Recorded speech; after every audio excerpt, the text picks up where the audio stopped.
So you see the camera angle zoom in from above Forgotten Realms, and it kind of zooms in a bit further to a continent, and zooms a bit further to um, a larger city on the western side of the Sword Coast.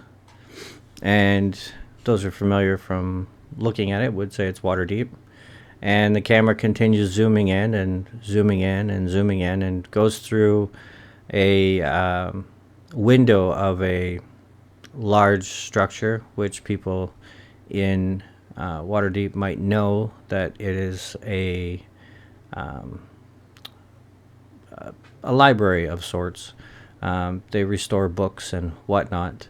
And the camera zooms straight in, and it sees a what does it see? What does your character look like? Um, Male gnome, you know, human aging, he'd be middle age, but gnomes live longer, so about in the low 50s. Little over 3 foot tall. Uh, has bluish green eyes and purple hair, and very bright clothing because, well, why not? All right.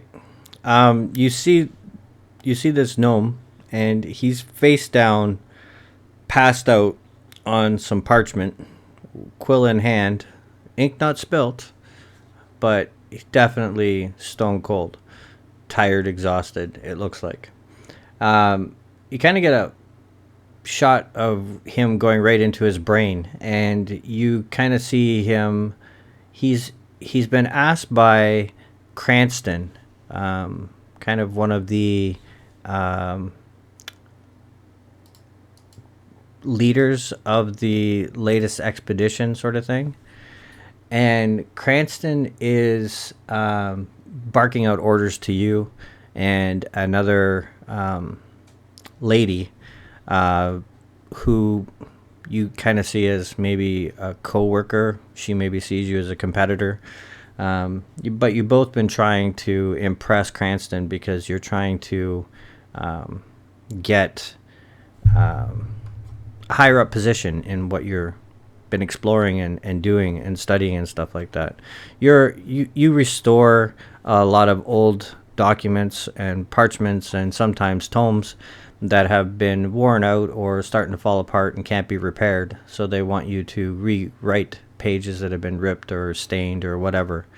And but that's what you have been doing for the last few years. But there was a discovery by some adventurers in Olabar, which is kind of down the road from Waterdeep to the east, just before below the Shining Falls, to the east of Loudwater.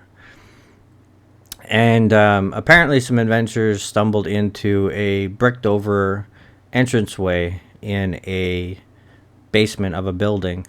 And when they broke it open, sort of thing, there was tons and tons of rare books and parchments and spells and things like that. And you were asked by Cranston, along with Cecile, she was your competitor, so to speak, in her mind, to go there, and he was going to give you a whole tome to actually start repairing and so he's brought you to you went into one of the back rooms in the library in Waterdeep, and there was a set of runes on the floor, and they had like 5 different runes in different corners of it, sort of thing. And you know it as a teleportation circle, but you've never ever traveled in one before. And you and Cecile and Cranston all jumped into the middle of it, and he waved his magic fingers, and poof, you ended up in Olabar.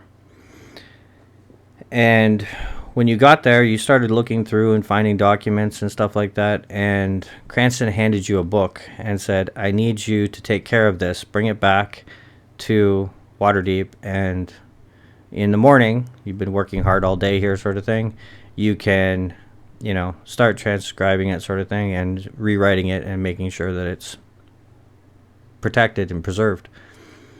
And you got the book, and he sent you back, and you went back through the same teleportation circle, and you got back to Waterdeep, and you couldn't wait till morning. You wanted to dig into that book right away. And I guess, I don't know if you have transporter lag or something like that, but you were exhausted. You just fell asleep, and you wake up and you smell parchment and ink fresh in the air, and you can't see anything. And then you realize that when you lifted your head up off of the table, you actually had a piece of parchment stuck to your face.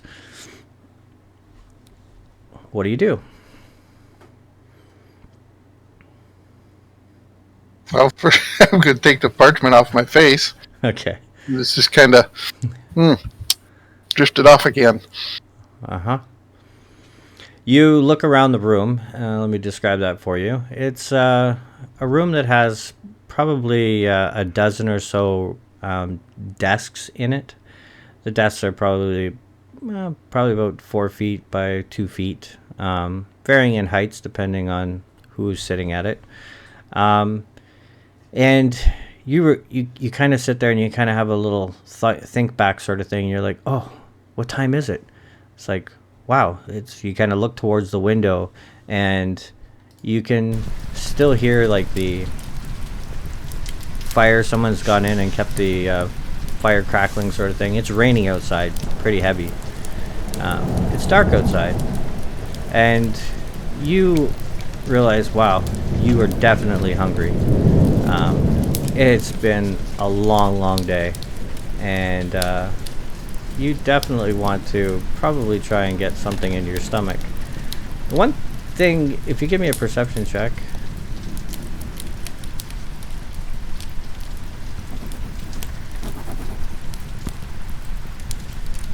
Yes. You look across this room. It is, it's got a couple chandeliers hanging with, obviously not flames as candles, but some sort of spell that's been enchanted on them that gives off light, but it's out right now. The only thing you have to go by is a little floating globe next to your desk. And you look across the room, and the first thing that catches your eye is the door. And I say the door because for the entire time that you've been here, there is one door on the opposite side of the room that actually has 2 keyholes on it, almost like there's 2 handles, so to speak. The keyholes kind of look the same, but the one thing you remember definitively is that for years and years and years, for as long as you've been there sort of thing, nobody's ever opened the door. Nobody's ever asked to go inside.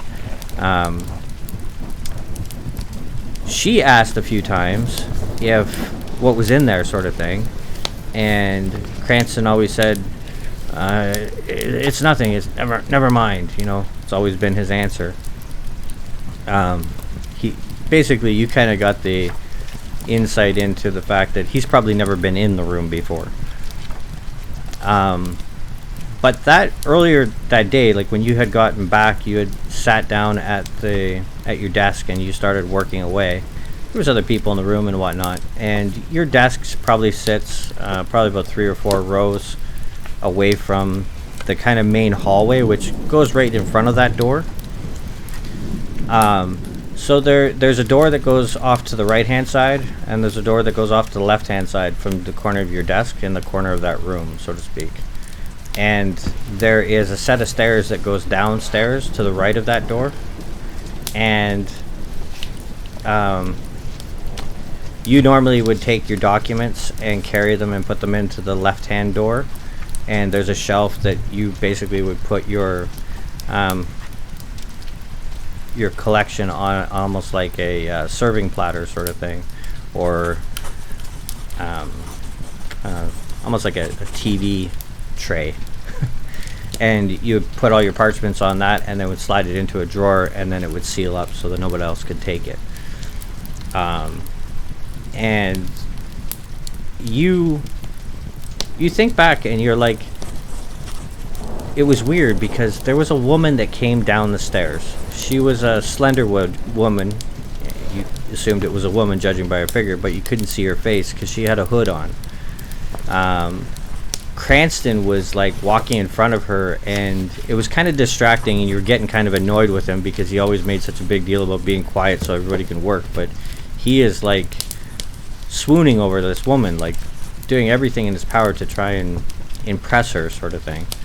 And she's not decrepit looking in any way, shape, or forms. Like, she walks, with posture, and by her silhouette you definitely know it's a woman. But you were getting really frustrated with the amount of noise that he was making. And she got to the door, and she held out her key and looked towards Cranston, and Cranston was like, oh, and then he ran down the stairs. And when he got down there, sort of thing, time passed, sort of thing, and then you see him kind of come up.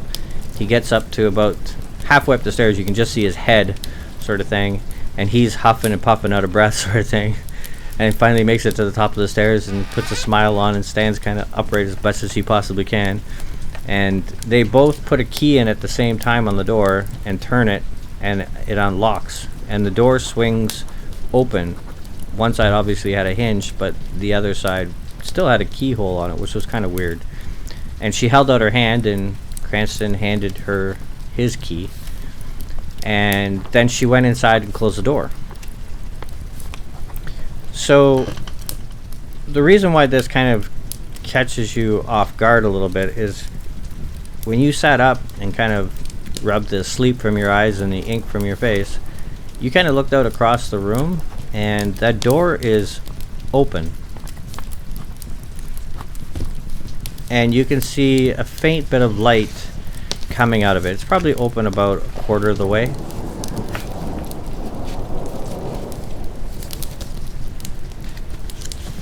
So what would you like to do? Am I the only person in here right now? It's way late, and okay. Like, if you had to kind of guess, judging by the window, but there is a storm outside. But you'd probably say it's somewhere near, judging by your stomach, probably near 11, 12 o'clock at night.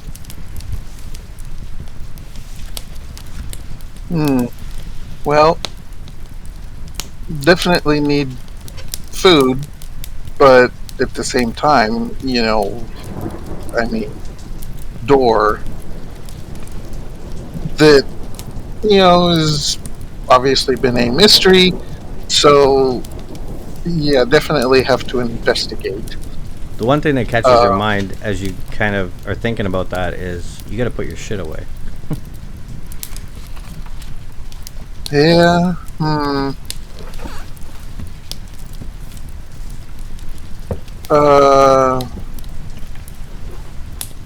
So when you were saying, we have in kind of the one closet is almost like a locker for each person kind of thing. So if you're sitting at your desk, there's 2 rows of desks ahead of you. Probably about five or so desks in a row, sort of thing. And there's the door that's directly kind of to your, probably about 11 o'clock, so to speak. And the stairs are basically at 12 o'clock in front of you. And then either door is probably around 10 o'clock and 2 o'clock in that corner of the room. In their respective corners, I guess you would say.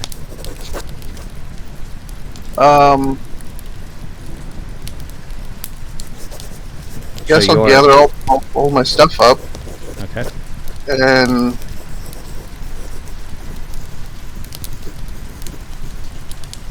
I guess, yeah, I'll gather all my stuff up on my tray and kind of hurriedly take it to put it away.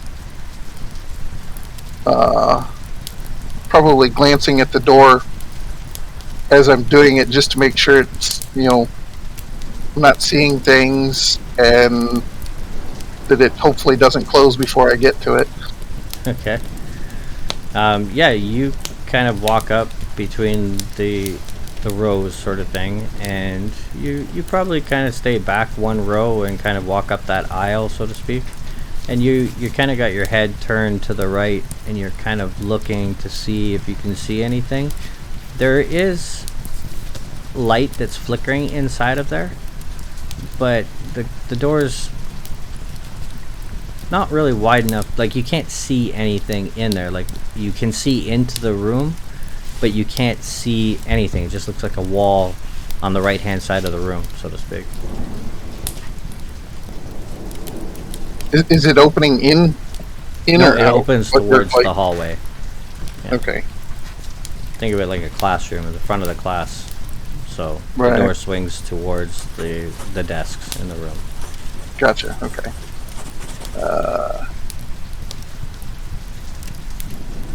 Yeah, I'll go ahead and finish putting my stuff away, and then creep over to the door. Okay, well, give me a stealth check. I'm assuming you mean stealth when you say creep. Yeah.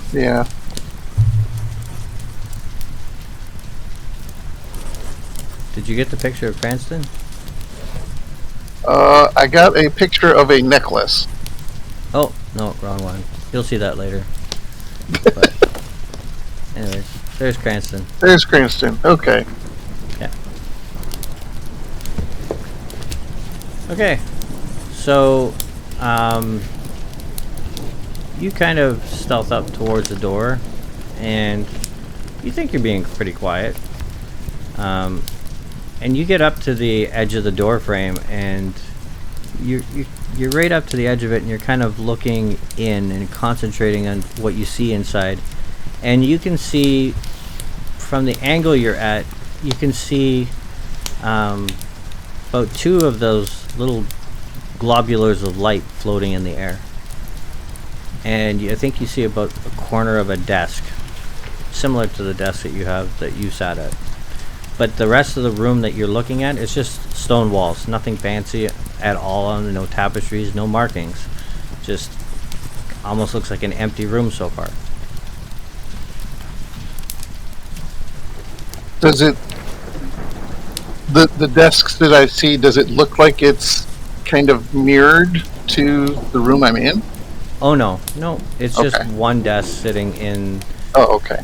The room is probably about 10 feet by 10 feet or so. Well, maybe 15 feet by 15 feet, I would say. And in the center of the room, what you can gather so far from the amount of peeking you've done is there looks to be like a desk sitting somewhat in the center, but further to the back wall. But not touching the wall. It's definitely away from the wall, probably about 5 feet or so.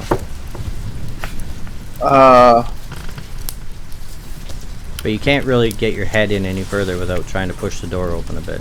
Right. Can I hear anything in there?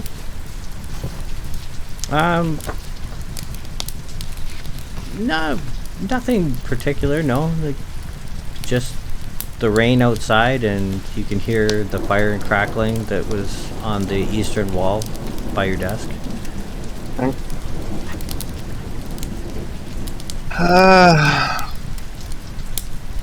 Well, I gotta solve the mystery, so I gotta open the door and look.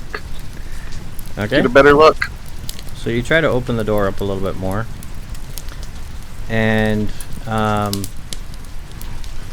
you see a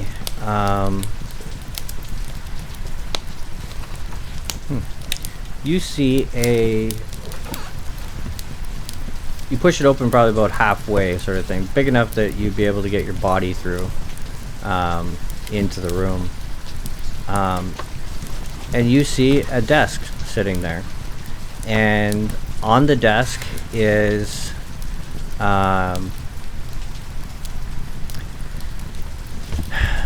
there is a book sitting on the desk.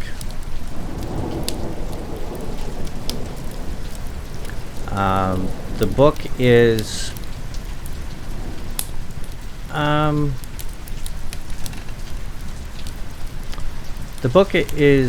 probably about the size of, I would say, maybe a foot-ish by maybe a foot and a quarter in size. So it's a fairly large tome. It's thick, too. Especially to me. Yeah, yeah, especially to you. It's very thick, too. It's probably a good 5 inches thick. If you used an intelligence check, I would probably say that, well, give me an intelligence check just for funsies. Just straight intelligence? Yep. You had to take a wild guess at it. There's probably like more than 1,000 pages in it. And when you look at the book, you can see it's almost like there's metal glinting from the top of the book. And there's also something else sitting to the left of the book, but you can't quite make out what it is. It's much smaller, maybe 3 or 4 inches in width.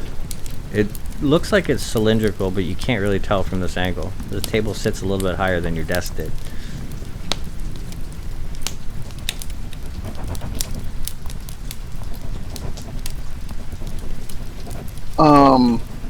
Nothing else that I see in the room, though? No, nothing. There's not even a chair to sit at, which was kind of strikes you as kind of peculiar.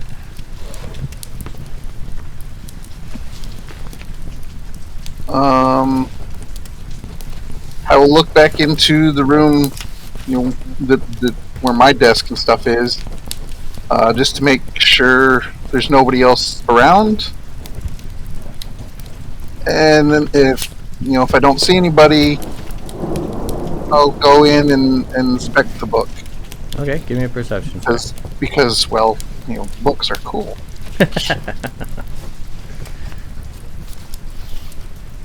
Especially big books.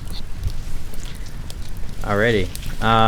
You see nothing. You don't see anybody in the room. There's definitely nobody outside of the room.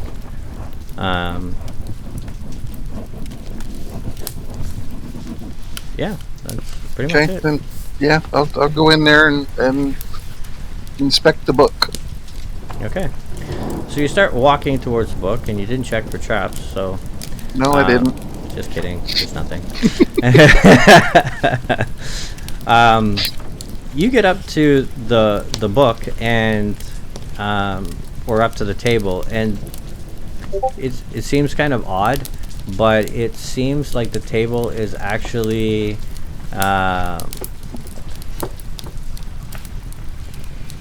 shorter than you thought it was from back there.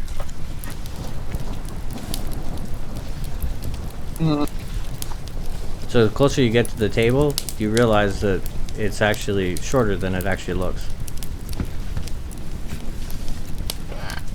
We're going down Willy Wonka's hallway. It just kind of caught you off guard, that's all. When you get up close to the book, you definitely see that there is a... there's definitely... The tome that is sitting on the desk is very, very ornate looking, especially like on the corners of the book. And the glinting that you've seen on there was a metal.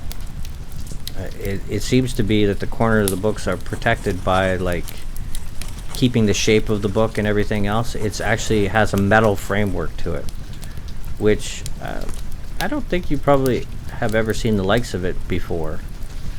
And the one thing that really catches you off guard is the clasp on the book.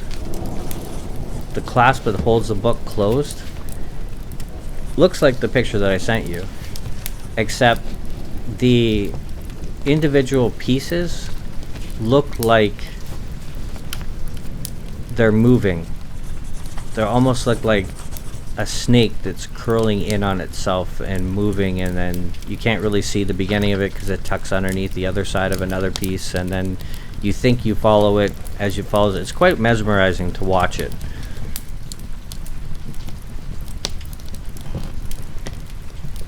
And the other item that is sitting on the desk next to you is a bracelet. And the bracelet looks something like this.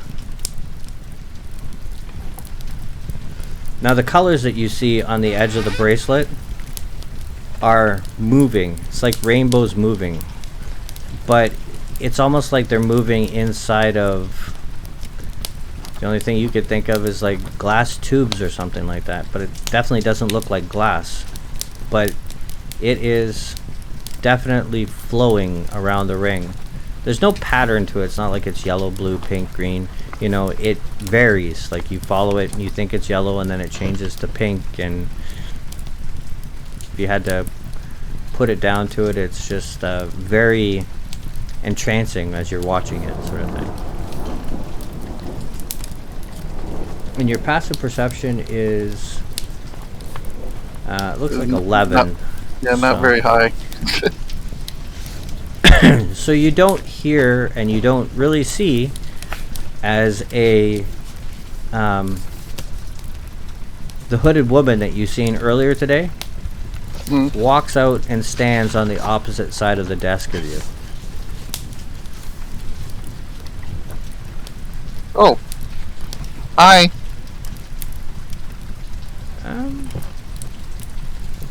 May I ask why you're in here? The door was open. And, well, I'm curious. That makes two of us, she says. Can I ask you a simple question? Of course. What do you see in this room? You and a desk with a very large book and a bracelet sitting on it. The bracelet's sitting on the book. No, sitting on the desk. Sorry. Ah. Can you point it out to me? The bracelet? I'll point at the bracelet. It's right there. Don't you see it? You see her lift her hood back, because you couldn't see her face. You can't see anything inside the hood, so to speak.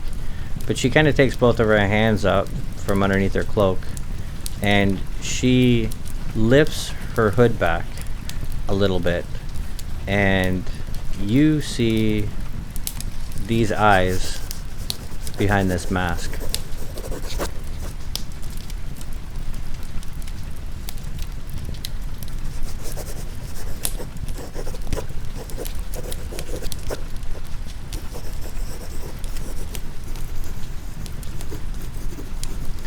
And she says, that's intriguing. Very intriguing.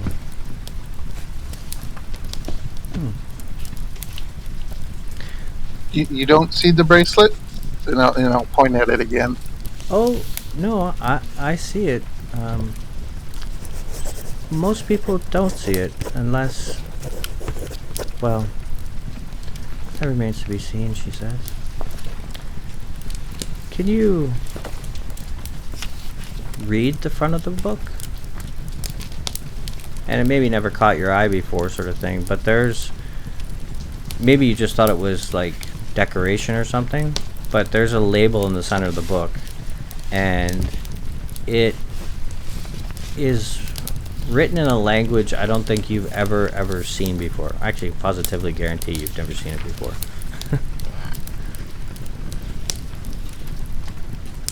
I can see there's words on it, but I can't read it.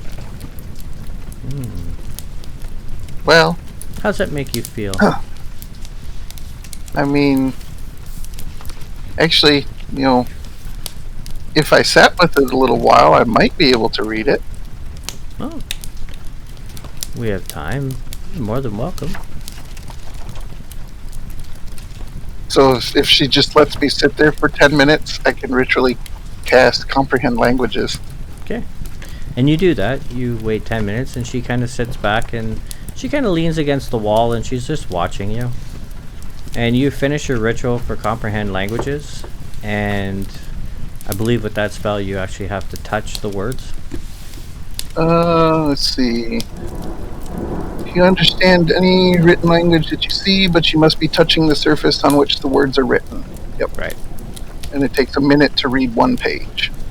Okay. You sit there and you touch the book, and as you do that, you've tried this spell before and you've used it to transcribe other books. There's nothing happening.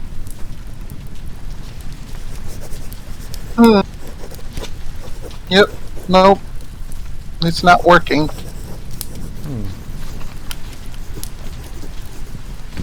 What do you think the book holds? Well, I mean, it must be something important. It's a really big book, and, it's got this metal on it, so it's meant to last. And it's got this really weird clasp on there, so, I mean, one would think it could possibly be a spell book of some sort, maybe. Interesting.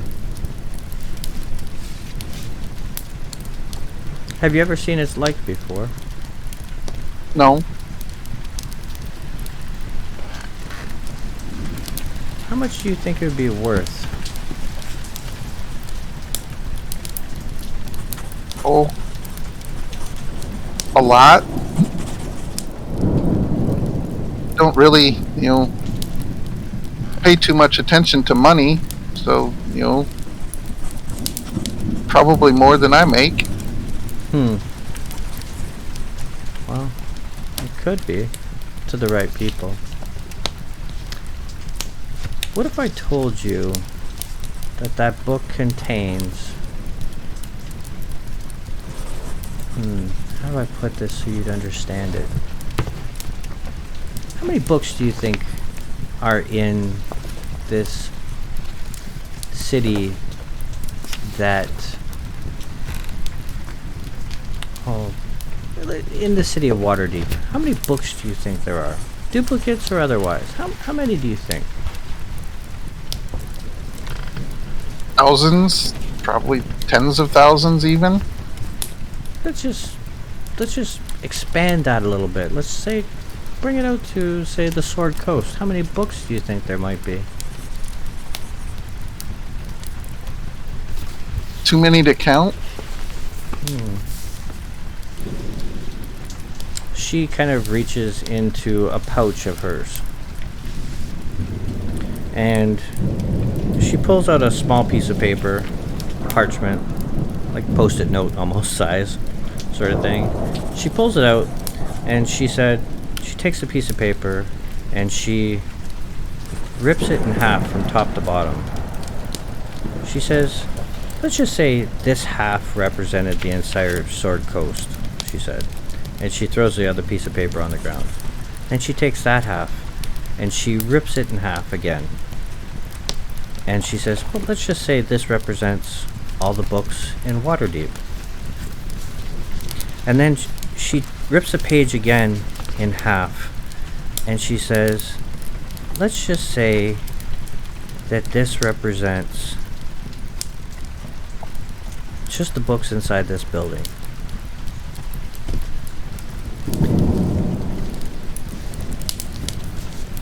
She looks at you and she says, we started off with one little piece of paper, and that was the entire Sword Coast. That little piece of paper is far less than what's written in that book. That book contains knowledge, spells, places you've never been, planes of existence, deities, gods, heroes, villains. It's not a book of fiction, but many people would say it is fiction because they've never seen or heard. It's written by gods. Not the gods that you follow, but gods to them.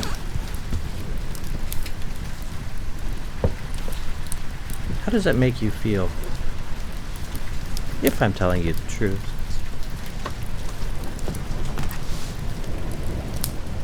Makes me want to read the book.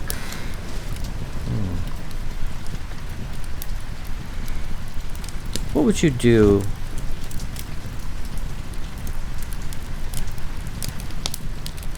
What would you do?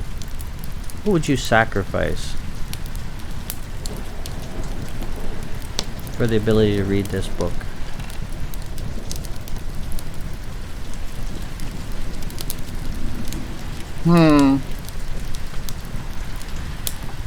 Don't get all demonic on me. I'm not talking about killing people, she says. I mean, I don't really have a lot of things, you know. Like I said, you know, money doesn't really matter much to me. You know, I just enjoy collecting knowledge and reading, you know, new books, restoring books so that others can read them.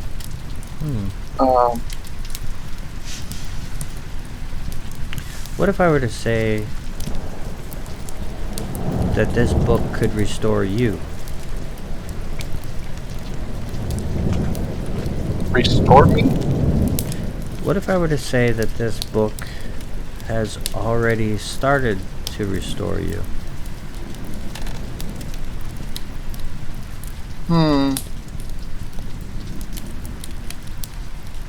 And I don't think I would say anything, but I'd probably be thinking about the dream. She looks at you and she says, "You're thinking about it right now, aren't you? You're thinking about the darkness."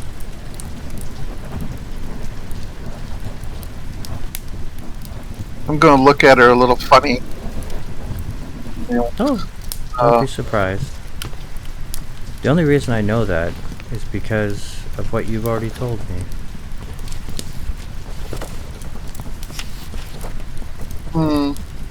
You said that you could see the bracelet.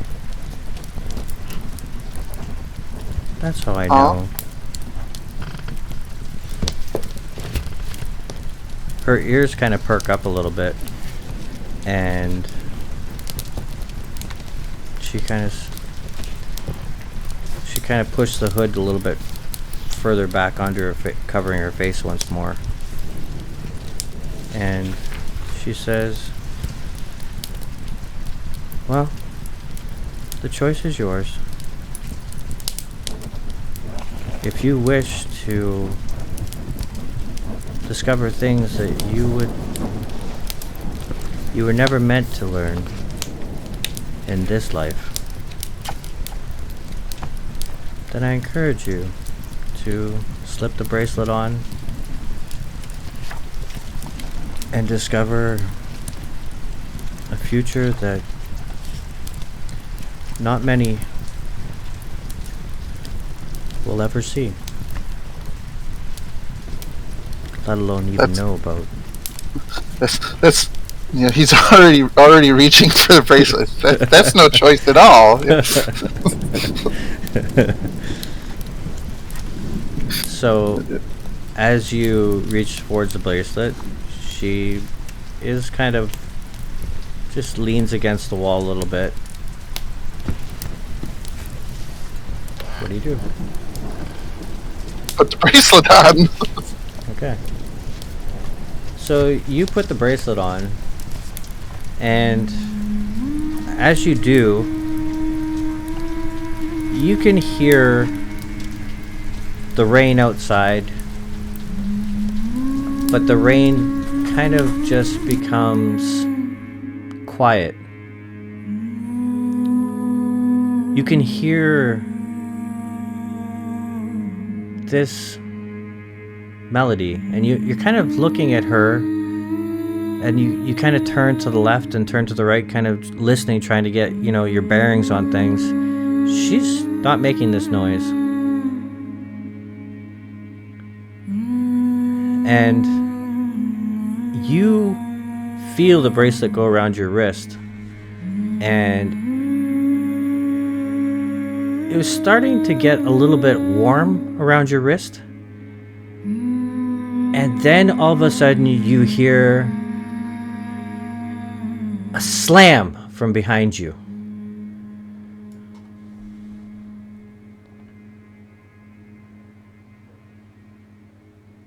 Like the door slamming? Yeah, probably. Sounds like a door slamming. We'll turn around and look. You see Cranston standing there. What are you doing in here? The door was open. Where is she? Where's why are you in here alone? Well, like I said, the door was open. I was curious. I wanted to see what was in here. You're not supposed to be in here. She was the only person supposed to be in here. Where's she gone? I don't know. I'll fight really hard not to look in her direction. She's standing like literally across the table. Like he walked into the room, he would see her, like unless he was stone cold blind, sort of thing. But he's looking around the room, like trying to figure out where she is. What are you doing in here, anyways? Like you came in here just because the door's open? You think you could just walk in? Yeah, I was curious. Well, get your curious little ass out of here right now. Don't you have to be working? You should be sleeping right now. I sort of was working on the book that you gave me, and I couldn't wait to get to it, so I started already and fell asleep at my desk. And when I woke up, the door was open, so I came in to look. So, what happened to all the stuff that was in here? There was bookshelves and bookshelves and bookshelves of scrolls and books and everything. Where is it all gone? You didn't take it, did you? I didn't see any bookshelves in here. What do you mean? This room was filled with them. Earlier today, I let her in here and she came in and she was looking through trying to find some books, and, well, I didn't technically get to see anything because she kind of closed the door in my face, but, I peeked in here and I seen that there was bookshelves and bookshelves of stuff. Where'd she go, anyways? I don't know.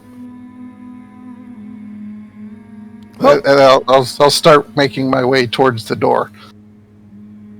You leave the book behind?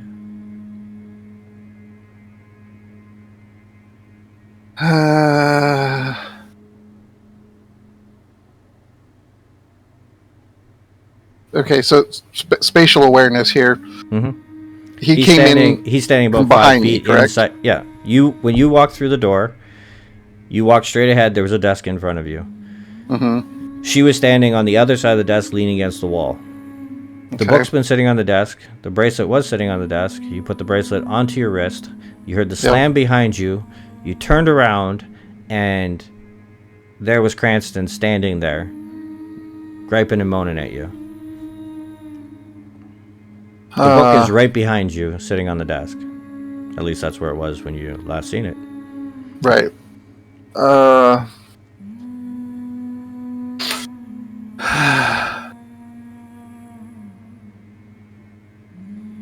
So I will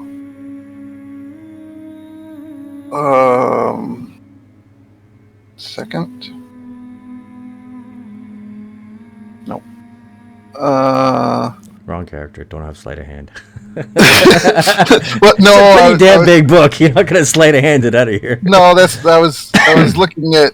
I couldn't remember if prestidigitation was vocal and somatic or just somatic, but it's vocal too. So, so I will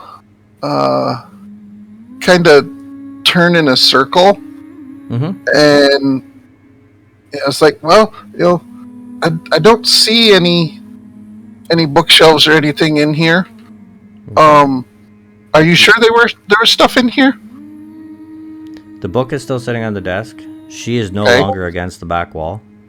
Okay.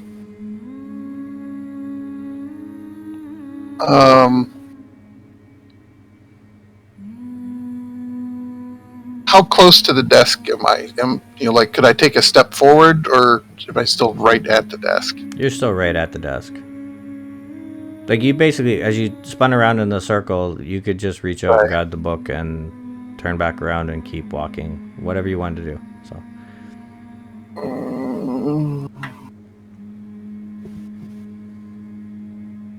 I don't have all day. Come on. Hurry up, get out of this room. I gotta lock it back up again. Wait, I don't have a key for it. I'll just have to close it up again. There's nothing in here anyways. Come on, are you coming or what? Hurry up. So I'll kind of, as I turn, kind of, swing my arm to try and scoop up the book. You do. Yep. And it's like, okay, fine. Like I said, I didn't see anything in here, so I've only been in here for a minute, looking around, and start walking towards the door.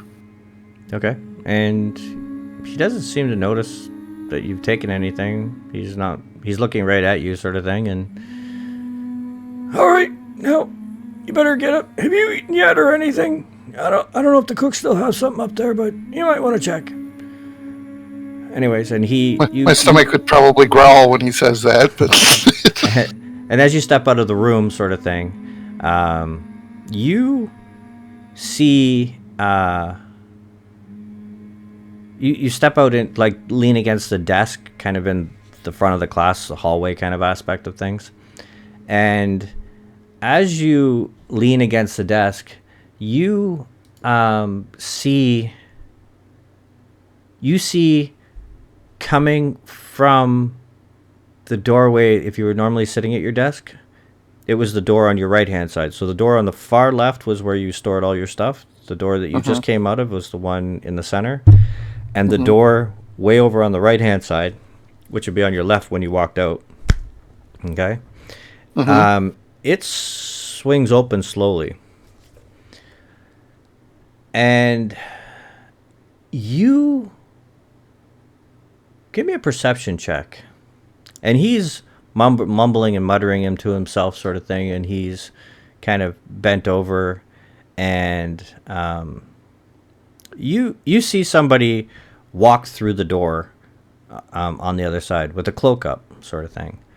And you don't really pay much attention to it because Cranston turns around and he's like... Well, you better get up to the kitchen. You might find something still around there. Good work on the job today, And he starts walking directly towards this cloaked figure. And this is what you see. You're just about to take a step to kind of follow in behind Cranston when you hear...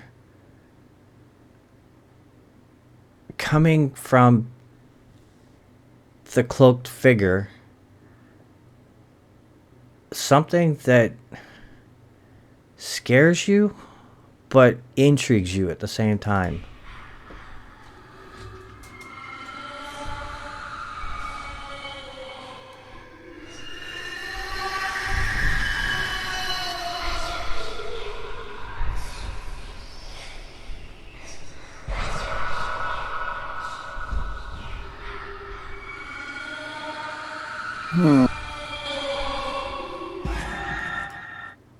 And you hear this as it starts to not walk, but you never noticed it before. It starting to float towards Cranston.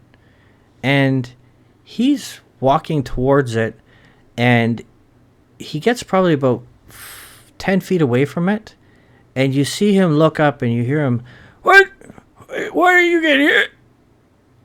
And he just stops mid-sentence, and he's staring at this thing. And you hear this thing let out a scream like you've never heard before. And you see Cranston just drop to the ground. And he's like just fell over like he was a tree. Like he must have cracked his head. He's just laying there. And you see this hooded figure leaning over and staring at Cranston.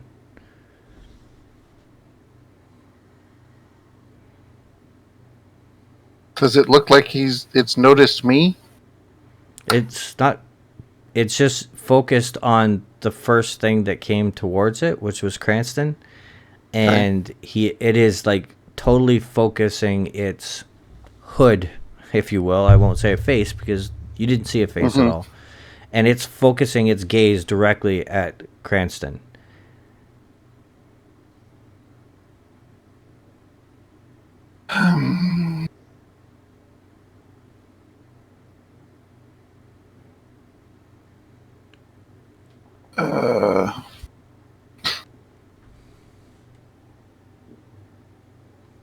Does it look like Cranston's still breathing, or He's not blinking.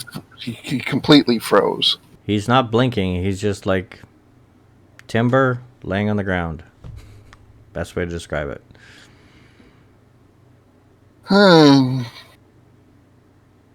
As you're kind of sitting there debating life, you can see. Give me a perception check. We'll see what you see.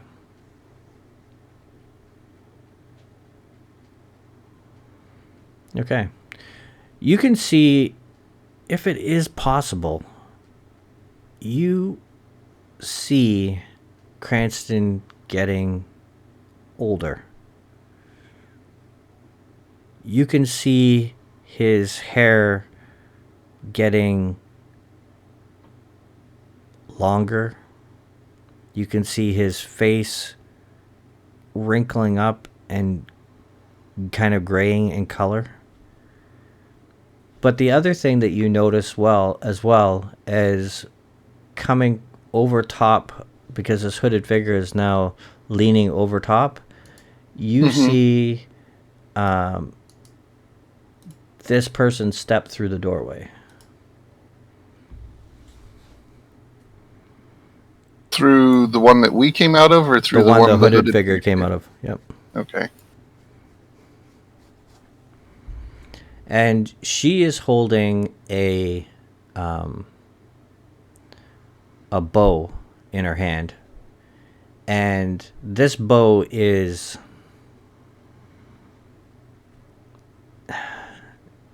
you would say that it's kind of like a short bow and a long bow combined. If you're not really a weapons kind of person, sort of thing, but it's definitely not as big as a longbow that you've maybe seen elves carry and whatnot, and it's definitely bigger than a short bow that your kin have probably used and you've grown up around as kids do, play with bows. And she lets out a shot at this thing, and it pierces the neck on this hooded figure, and the hooded figure turns and looks away from you and kind of stares in their direction. And then you see the hood snap back around and is staring directly at you. And it starts to turn and race towards you. What do you do?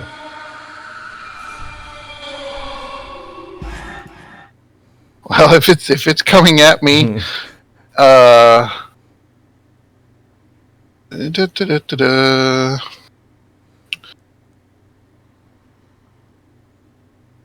we're gonna fling some magic missiles at it. Okay.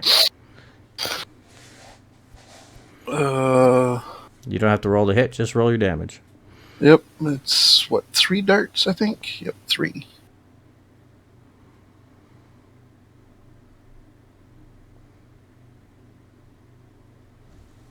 Okay. You see these fiery darts whip out from your fingers, or how would you say that it happened?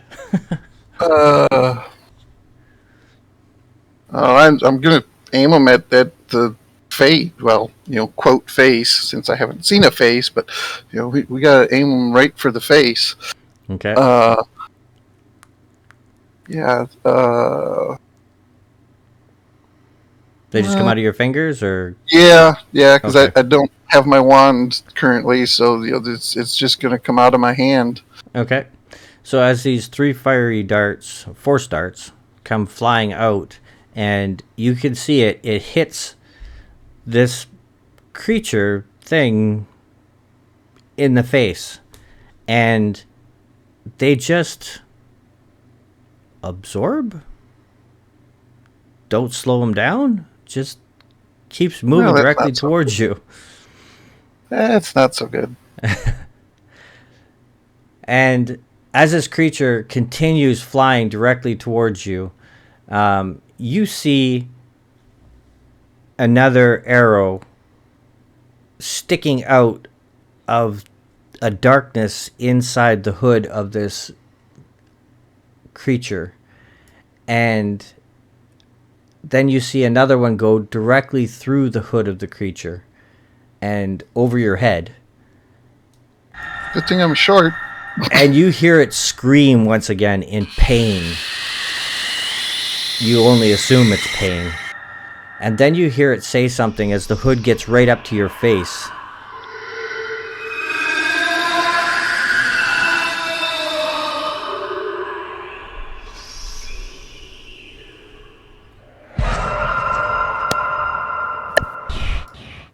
And with that, you see the hood, the whole cloak, just drop to the ground in front of you.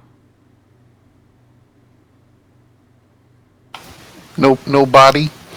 It just Looks like basically went Obi-Wan Kenobi. Yep, exactly. It just falls to the ground like someone just dropped it on the ground.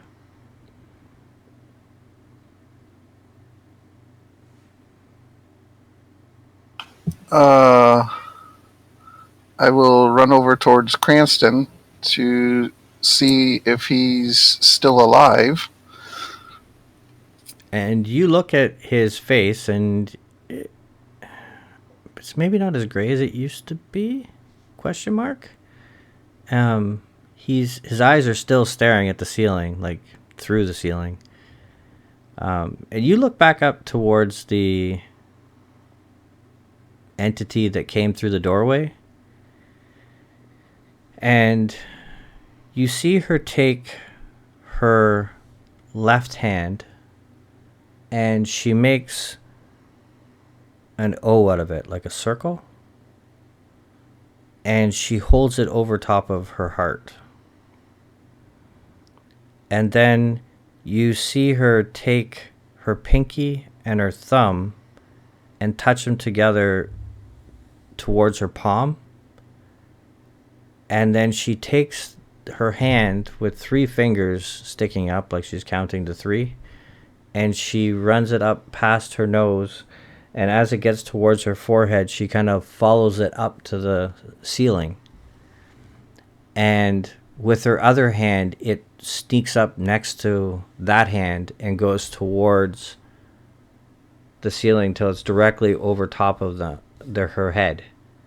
And then you see she slowly lowers her arms down in a wide open pattern sort of thing, so that her arms are fully extended and come down in front of her. And as you do that, you can see almost like a gold light start to form from behind one of her hands and then from her other hands, and she starts drawing a golden circle in the air.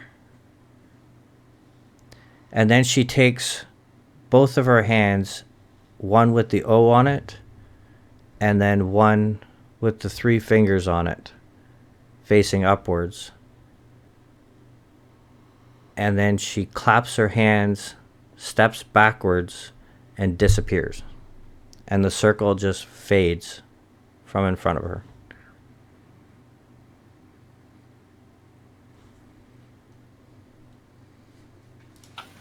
Well, I'll shout after it. Well, thank you. And then turn back to Cranston and maybe slap his face or something, see if I can get him to wake up. Hey, what? Hey. Oh, what are you still doing here? Why am I laying on the ground?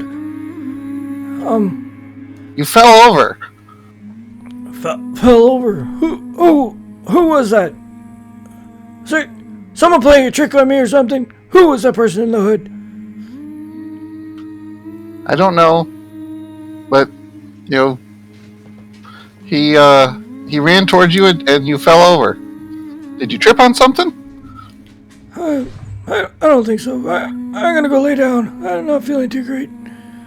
Just send one of the clerics down to find me. I'll be in my room. Get something to eat. Need you a bit of help for tomorrow. Okay.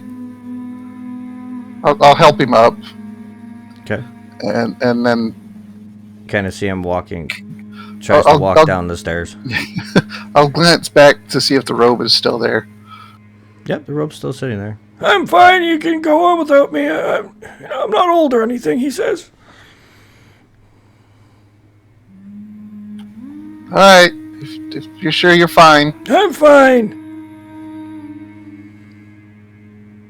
And I will wait for him to leave, and then I will go back and kind of poke around at the robe, see if there's anything in it. You poke at it with your foot, I'm assuming, and you're still holding the book in your hand. Yes. And your wrist felt really warm, but now it feels perfectly fine. It's really comfortable. Like, you don't even feel the bracelet on there at all. So I'll look and see if it's still there. you look down at your wrist, and the pattern that you had seen around the bracelet is still there, but it's in your skin. The bracelet has disappeared. Oh, well. Give me an investigation check.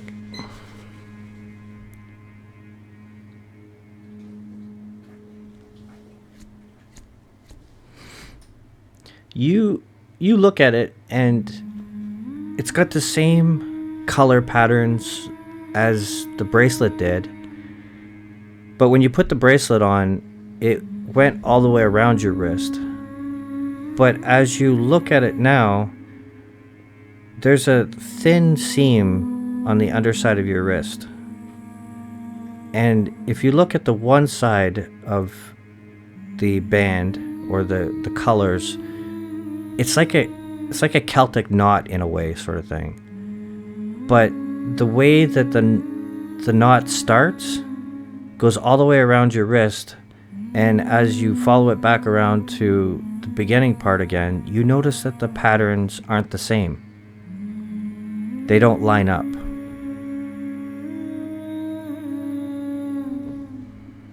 There's no pain, there's no nothing, and as you move your wrists around, it's like the fluid moves inside its boundaries.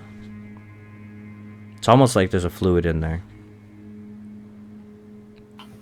I'll watch it for a minute.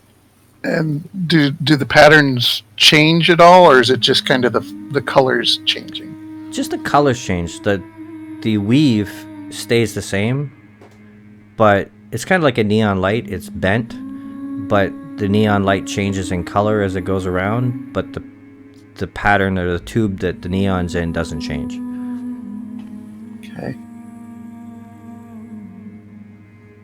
The one thing you do notice is the humming is back again. It's still there. And that's happened ever since you put the bracelet on. Give me another investigation check.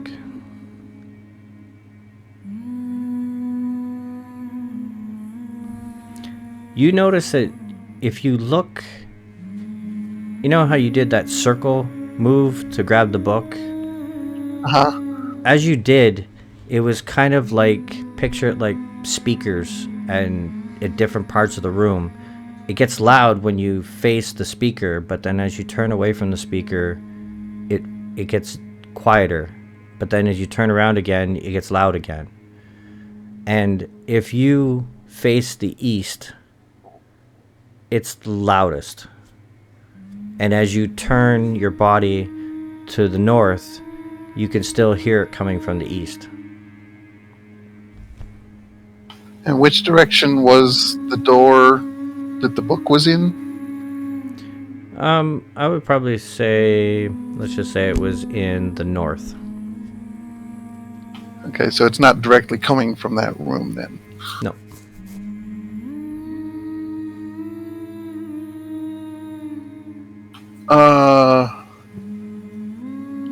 The one thing you also know is that you're not humming it. You're hearing it at a distance.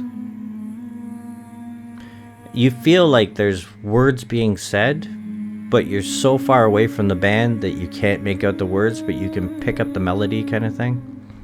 That's what you're hearing. Right.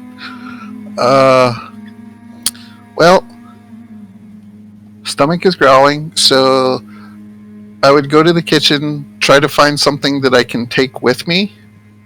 Mm-hmm. And as I'm moving, kind of keep listening to, the direction where it was loudest to see if it stays kind of constant based on, what direction I'm moving. So as you go through that doorway, which leads down the hallway and into the main hallway sort of thing into the rest of the library, you notice that as you're walking, it continually comes from the east, no matter which way you turn. As you get into the kitchen, or if you're standing in front of an open window, it doesn't seem to make it any louder or any quieter. If you walk further to the west, it's still the same loudness to the east, even though it's going through an entire building, sort of thing.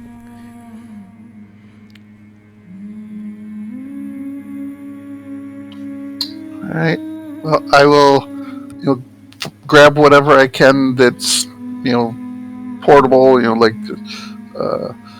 some cheese or some bread or something that I can kind of eat while I'm walking. Sure.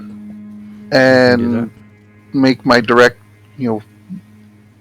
however I need to go, whether I'll probably go outside, I think, and It's then raining. head. That's okay. Okay. I'll finish eating before I go out the door, So you and get then mushy bread. yeah, and then head whatever direction is loudest. Okay. So you start heading towards the east? Yeah. Okay. And how far do you plan on walking?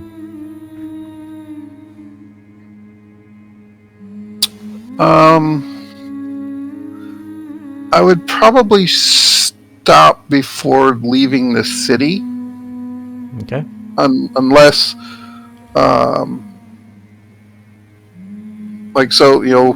it's loudest in the east. If I keep moving east, Mm-hmm. and at some point, if the direction changes, I will, stop and kind of go back. But, basically try and find the source, Okay.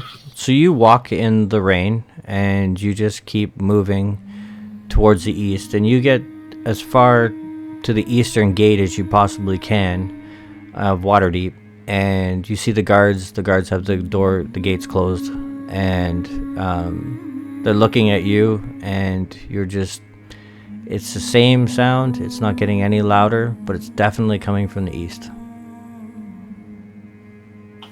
All right. Well, seems like it's outside the city then, and well, it is the middle of the night. So, I'll probably go back to, my home and wait until morning to actually leave the city. Okay.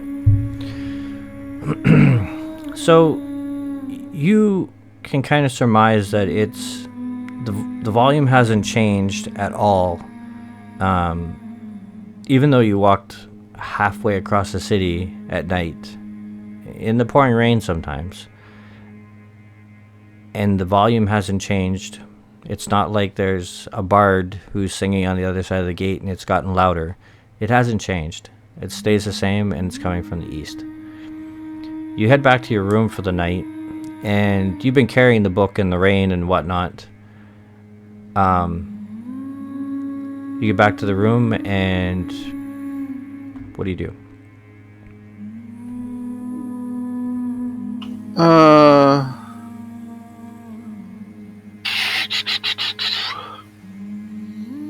Has anything changed on the book at all? Okay. You look at the book. The letters on the front of the book, or symbols on the front of the book, are still the same. And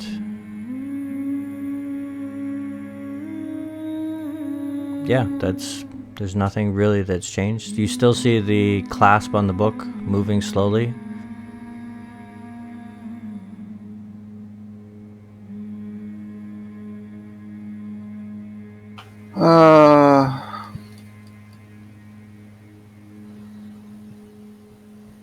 I'm going to set the book down on, I guess a table that I have in my home.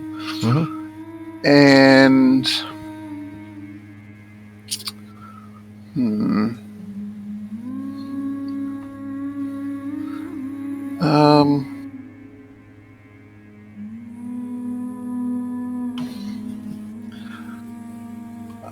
I'm pretty confident, but before I actually do anything with the book, I'm going to ritually cast Detect Magic to see if it's glowing at all.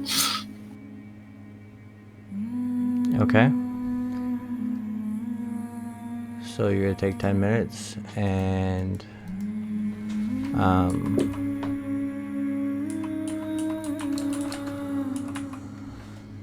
I can detect the faint aura around anything that bears magic, and I learned it's School of Magic, if any.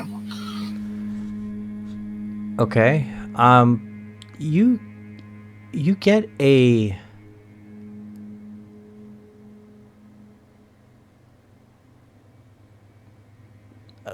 confusing response from the spell. The book is glowing the same color as your wrist.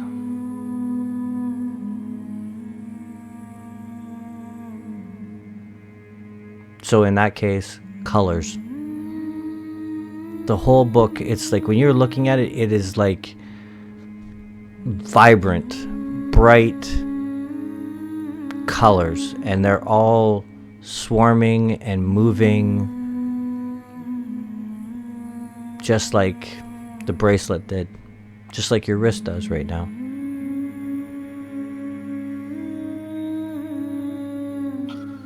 There's pinks in there, there's light greens in there, there's whites in there, there are browns and blues. They're not the normal colors. You cast Detect Magic and you would hit yellow and you go, oh, that's enchantment. And no, this is weird. It's like my spell is broken kind of feeling. All right. Well,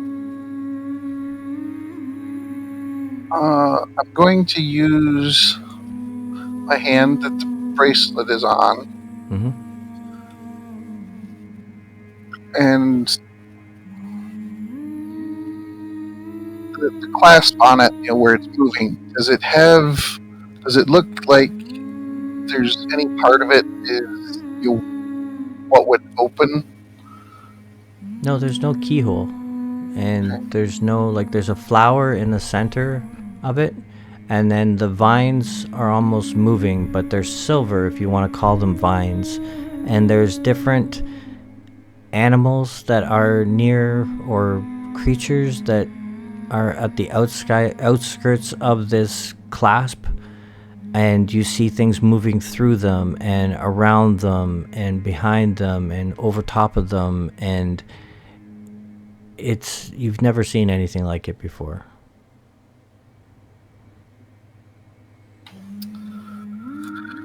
Okay, well,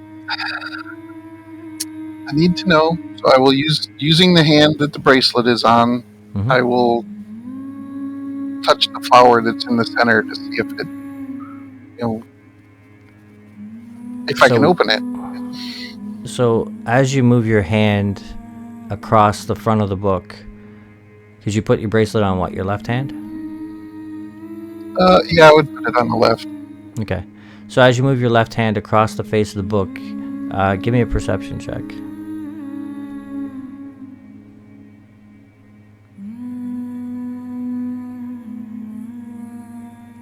You notice the lettering that's on the front of the book move. And as your wrist goes around and towards the clasp, you see the words or the letters go back to the way they were before.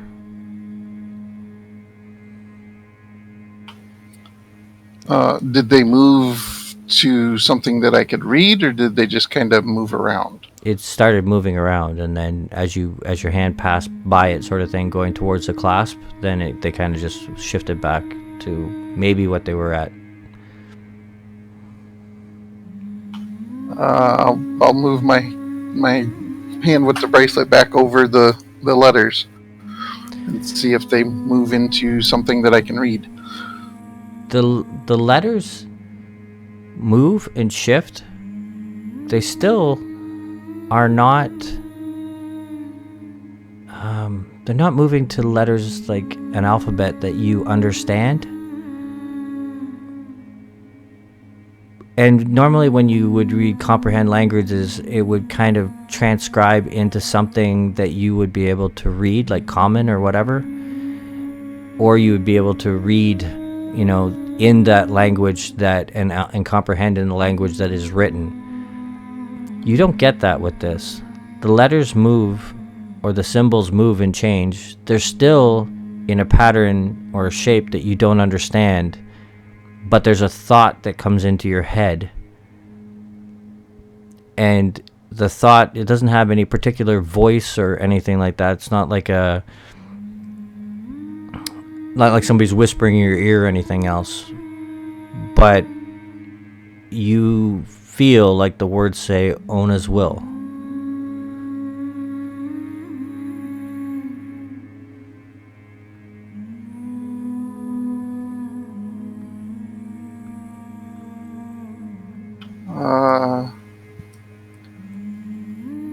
I'll say it out loud. Ona's will. Nothing happens.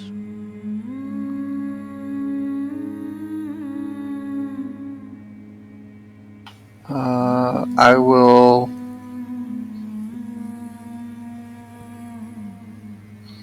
I'll actually press the colored parts, on my wrist where the bracelet is. I'll actually press that against the. I'll start with where the words are. The little black in the center where the words are. Yep. Press it against that, and I'll say Ona's will. Nothing happens. Give me a perception check, though, as you do that.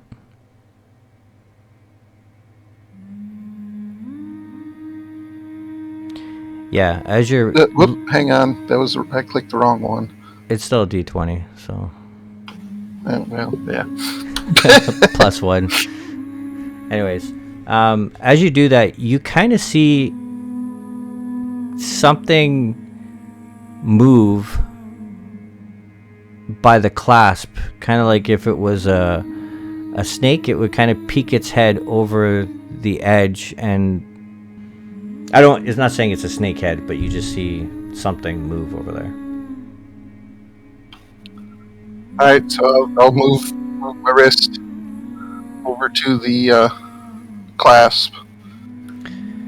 As you do that, you see the flower close up into a bud again, and as it does that, you see about 8 of those vines crawl off of the clasp and begin to follow the pattern on your wrist and just stay there, translucent, still allowing the color to shine through it, but not hurting. But if you looked at your wrist kind of on an angle, you could see them just sitting there, waiting, holding, resting, not moving. And the clasp is no longer there, and you see, since the flower bud opened or closed sort of thing, you can see that it's like a key, and you can just, looks like you can just twist the flower.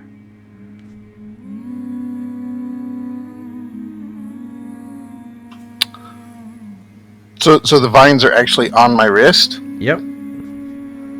Well, that's different. But okay. It's not hurting me. We're good. Thinking out loud to myself. Mm-hmm. And I will turn the flower to see if I can open the book. And you turn the flower, and the clasp falls open.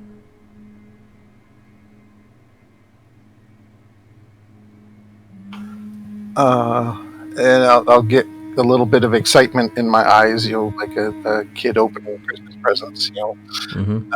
And, open the book. Okay. Where do you open it to? Middle of the book? Beginning of the book? First page? Last page? The first page. See if there's, a table of contents in it, or if it just starts in.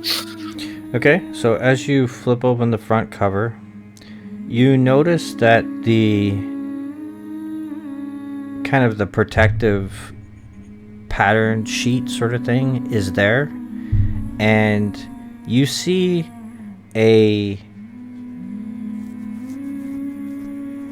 basically the same symbol repeating over and over and over again in almost a hypnotizing pattern.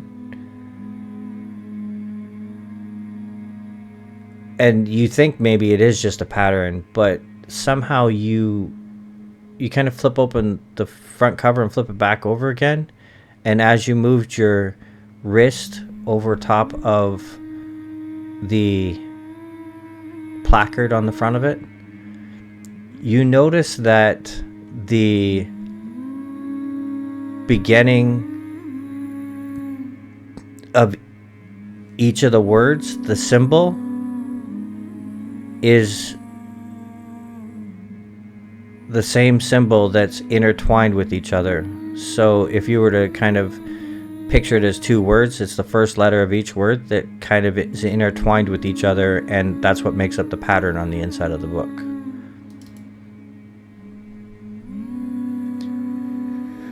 As you turn that page over, you see more writing similar to the front cover.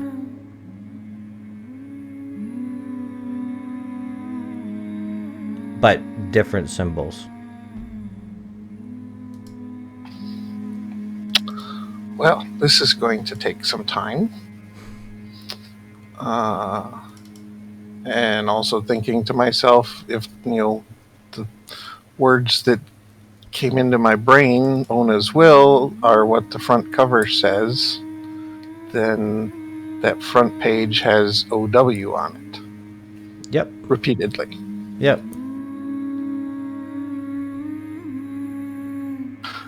Can I see those two symbols that would be the O and the W? Can I see those kind of anywhere in the words in the first page? Well, give me a perception check.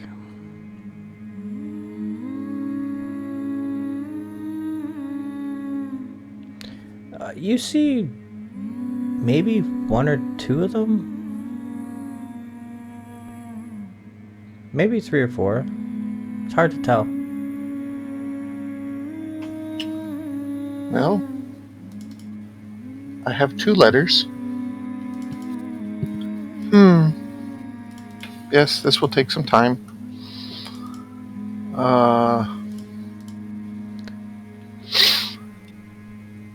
I will just gently kind of flip through some pages, maybe grab like the first quarter or so of the book and kind of flip through a little bit and see if it looks like it's all words or if there's any illustrations or anything in it. Well, the first page that you roll to is empty, blank.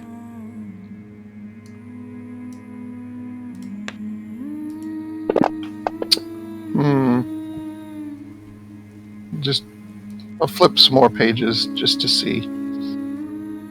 So you start fanning through the pages of the first quarter. Yeah. And every page seems to be empty.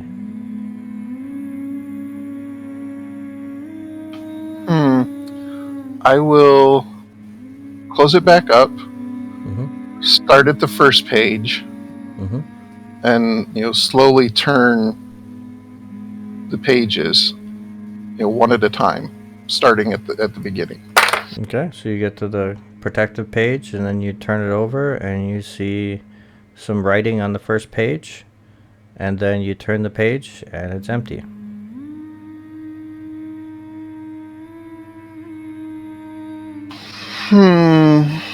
Okay. I'll turn to the last page. Okay. You get all the way to the last page, and it's a protective page, and it looks very similar to the front of the book.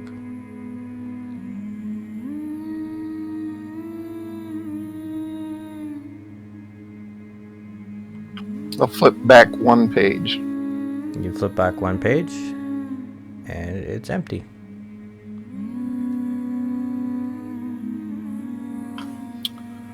Well, all right. So I'll go back to the beginning. Would be like the second or third page, and I will put my wrist on it with the bracelet. Okay. Well, there is no bracelet, just your wrist. Yeah. So you put that over top of the words, and here again you kind of get the feelings or thoughts. And in this one case, you actually see a building. And the building is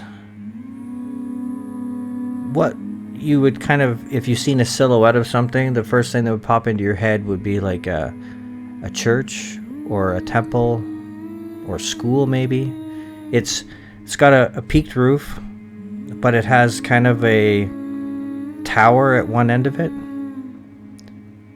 But there are no windows or doors on this building.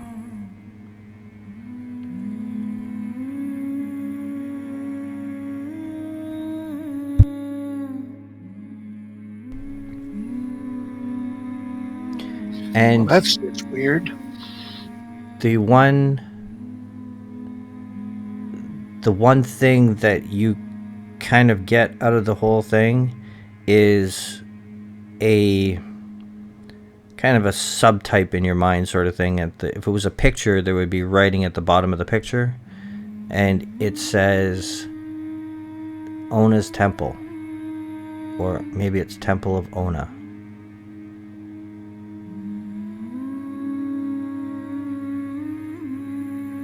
Give me a history check.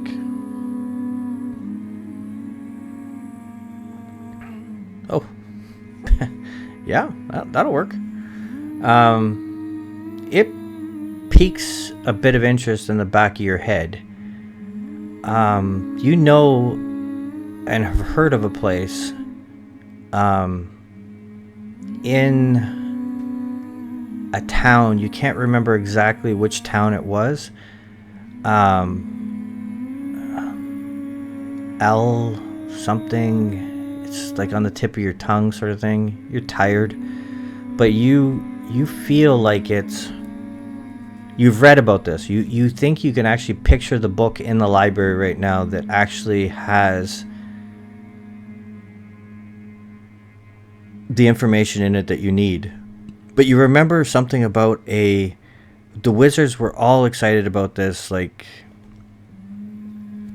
a long time ago, and every once in a while you'll hear about another group of wizards and historians and stuff like that that go to this place and they think that they have found a way to get in or to access it, but you know that they've searched high and low and everything else, and no one has ever been able to gain access to this building.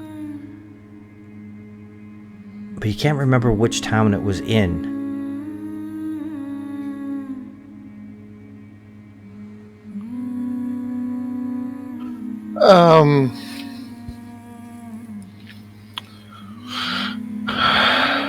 Part of me wants to go find that book so I can get the name of the town. Mm-hmm. But I also know it's in the middle of the night. Well, it's with everything that you've been doing so far, it's probably like 2 or 3 in the morning right now.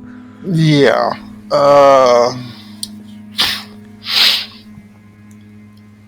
I will, before I decide to go to sleep, I will take one more page. I'll flip to one of the blank pages, Mm-hmm. and put my wrist on that one, see if it brings anything out. Nothing.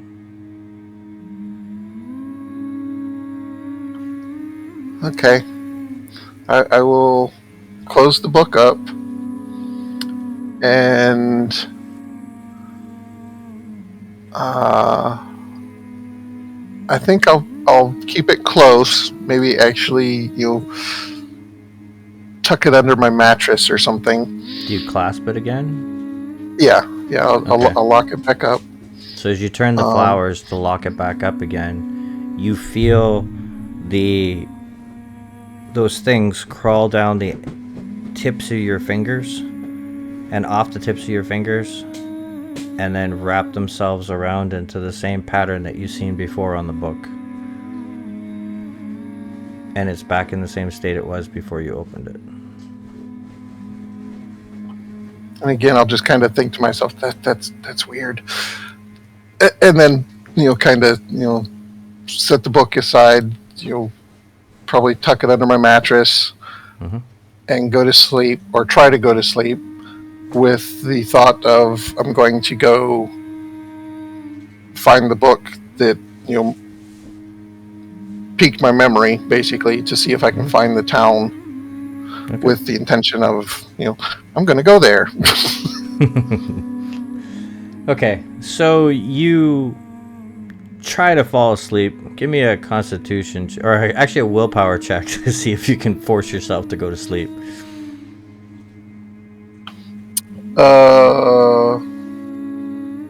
Willpower, wisdom? Yeah, wisdom. Okay. Check or save? Check. Okay.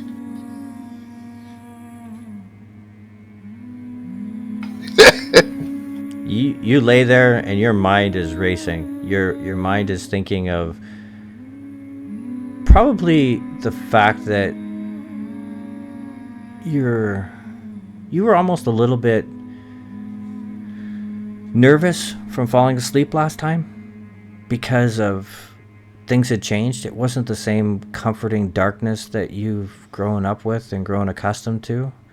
There was like a field of stars or lights or something, and then you were pulled away from them into a yellow light, and then you were brought back to consciousness. And is that going to happen again? Is it going to cause you to... Are you going to lose your darkness, your comfort? Eventually, your mind is racing and thinking. You're thinking about the book. You're thinking about this bracelet. You eventually just kind of put yourself into a... Give me a constitution check, I guess. Yeah. You get yourself to the point where you're so anxious that your mind is racing so much that you basically just pass out. Almost like an anxiety attack that causes you just to black out. When you pass out, when you pass into unconscious state, you don't see darkness anymore. You see no lights, nothing you've ever seen before. You see the face of the lady. You see the woman's eyes and how vibrant, kind of light blue, almost white that they were. You remember the other hooded warrior that came through the door and saved your life from whatever it was. You think back to the lady again, and you think back to the necklace that she had around her neck, and it was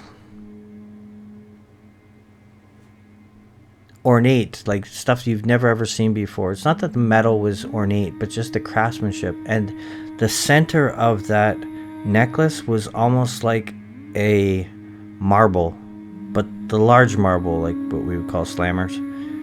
And Yep.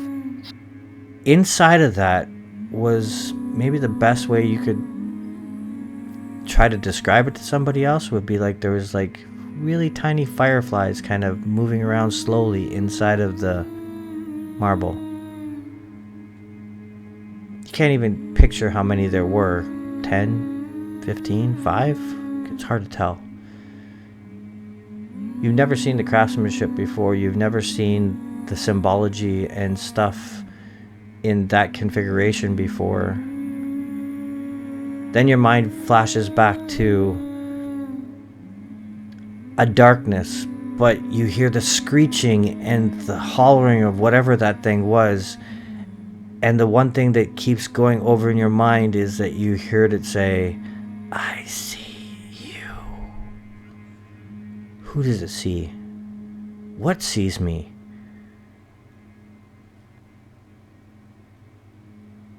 You kind of fold back your mind, and as that happens, you kind of step back from that thought, and then you're staring at the book, and you see on the page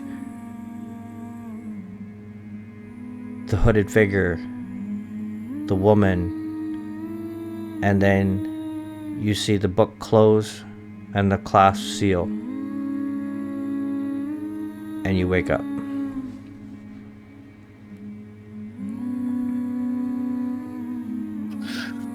I'm immediately going to grab the book, put my wrist on it, turn the flower, and flip to that page to see if if the picture I saw in my mind is on the page. As you flip to the next page over from what you've seen, like the page that showed you the building, you see a hooded figure, and written to the right of it is some words. You're assuming they're words, like you can see the letter in there of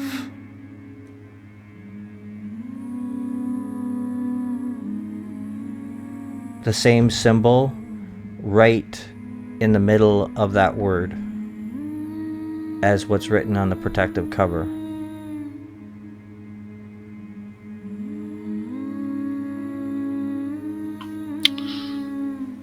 But it's just the hooded figure?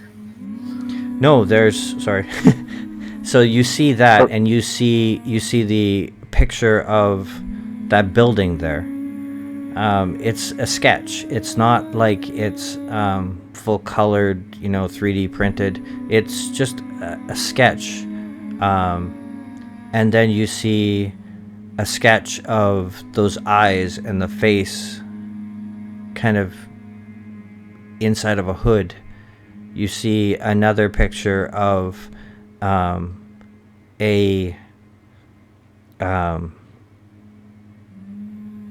three silhouettes of people. There's one that has a tail, it looks like, and there's another one that is maybe pointed ears but tall, and the other one is kind of distorted. It's kind of like just an outline of something, but it's hard to really make it out. And there's writing in beside each one of these things. Well, that's interesting. I'm going to basically gather up all my things, and kind of I'll lock the book back up. Mm-hmm. It goes through the same process, and yeah, and tuck it into my backpack, and go to whatever library I remember that book from, to find that book so that I can get the name of the town, because I need to make a pilgrimage. As you make your way down the stairs, sort of thing, you see Cranston, and he's disciplining a few other individuals, and you see him holding the cloak from last night, and he's waving it in front of these two younger boys, and he is cussing them out, sort of thing. If I find out it was one of yous two that did that to me last night, I don't know how you did it, but I'm gonna get you.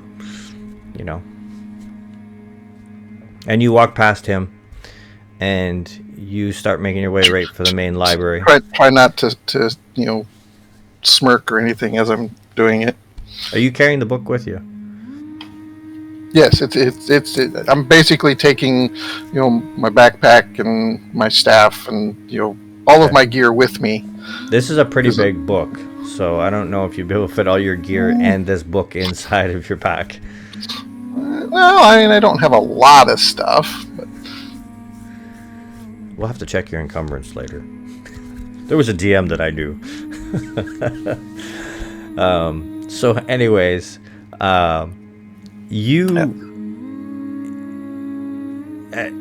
as you're walking through there, you realize that your wrist is exposed.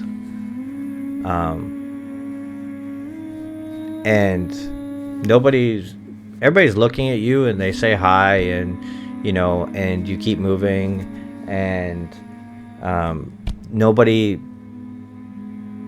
pays you the time of day, and you head directly towards the library as quickly as you possibly can, probably out of sheer interest and excitement, because maybe you have found a secret into this building that maybe, I don't know.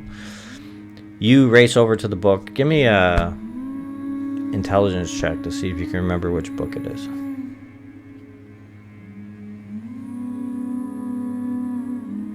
Oh. Was it history? Was it no, maybe no, science? No, I don't know. You're kind of sitting there pondering it, and up comes Mrs. Know-It-All. And she comes up and she's like, "So, what are you doing this morning?" Research. I need to look up some things for that book that Cranston gave me. Oh, I've already finished mine. Well, he had to give you the lesser book. That's not what he told me. Well, you obviously can't find your nose at the end of your face. What are you looking for? Maybe I can help you.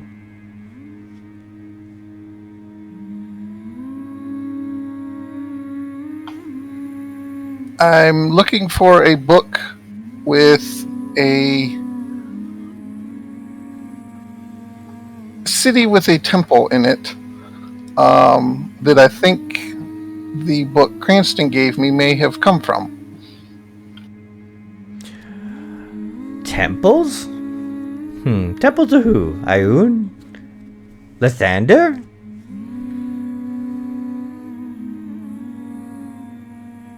You have to give me something now. Like, I am all-knowing and whatnot, but, you have to be a little bit more specific with your instructions of research. I'm trying to decide if I want to tell her the name or not.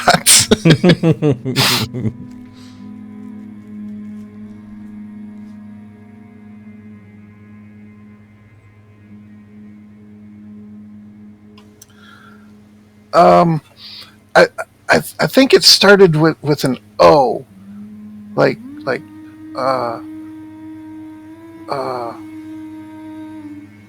yeah, it started with an O. I can't quite remember. Oh my goodness. You expect me to go on an O? There are no deities even worth mentioning with an O. Are you sure it wasn't a Q? Or maybe it was a P? No, it was definitely an O. Oh no, Ona. Yes, that's it, Ona. Never heard of... Is it a cult?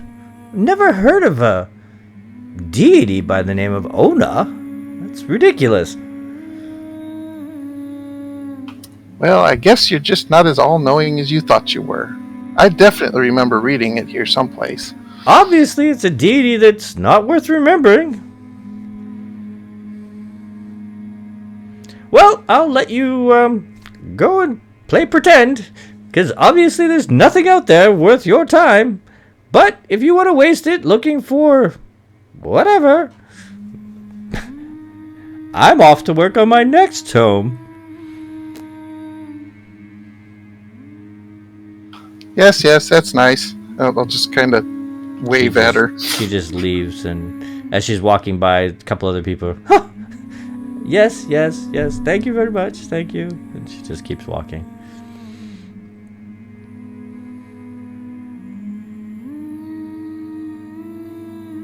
I'm beginning to not like her.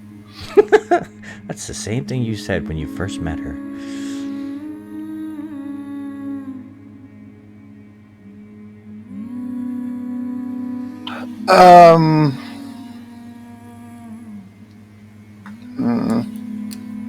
Give me another intelligence or history check, I guess. Maybe. Or maybe it was religion. Nope. Would you like a religion also? Definitely wasn't in the history section in your mind. Try religion section. Oh my god. Nope. You're probably just exhausted right now. Well, I didn't sleep very well. It's true.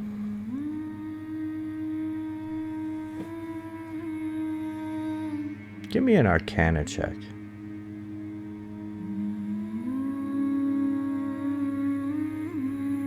Ah. Yes. Arcana. Wizards. Maybe? Oh, it was in the history of Lelorc. Yeah, Lelorc. It's over here. And you just get up and start running down one of the aisles. You reach up and you find a small book, and it says The History of Lelorc. And you quickly bring it over to one of the tables and climb up one of the chairs, and you start flipping through the book, and quickly you come to a page, and there's a sketch, and the sketch is almost identical to what was written in your book. Give me a perception check.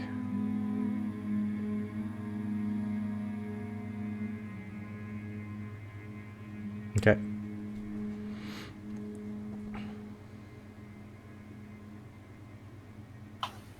Does it list anywhere what city? Lelorc. Okay. That's a place. Okay. Yeah. I thought it was a person. Gotcha. No, Lelorc is a small town east of where you are currently.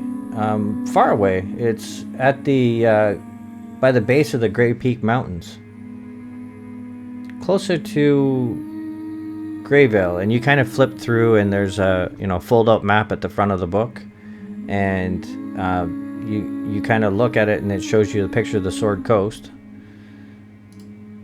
which I'll share with you now. And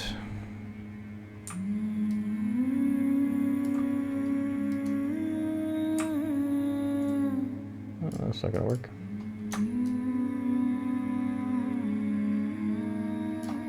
You see the white square on your map? Yeah. The rest of it's still loading, but I see the square. Okay. So once it's done loading. Okay, now we got it. Okay.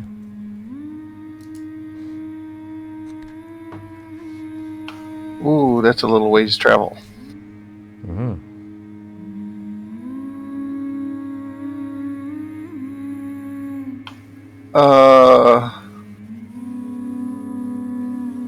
I am going to. Give me an intelligence check.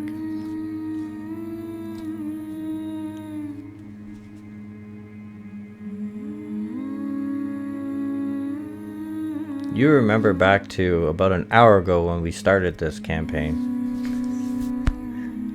You were sent to a particular town.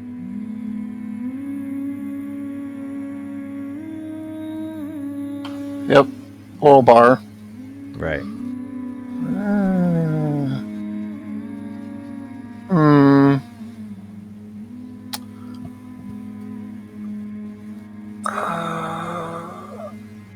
Boy, how do I want to do it?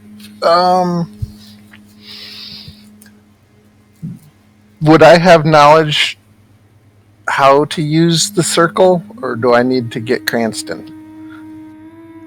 Well,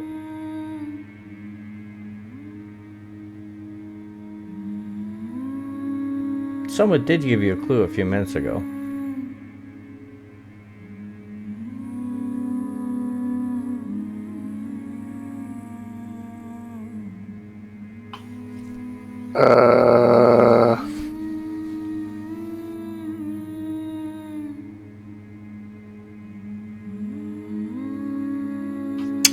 Okay.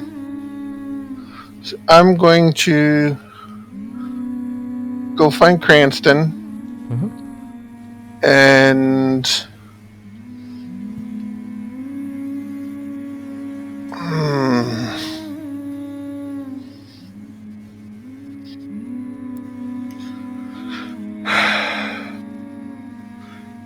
tell him that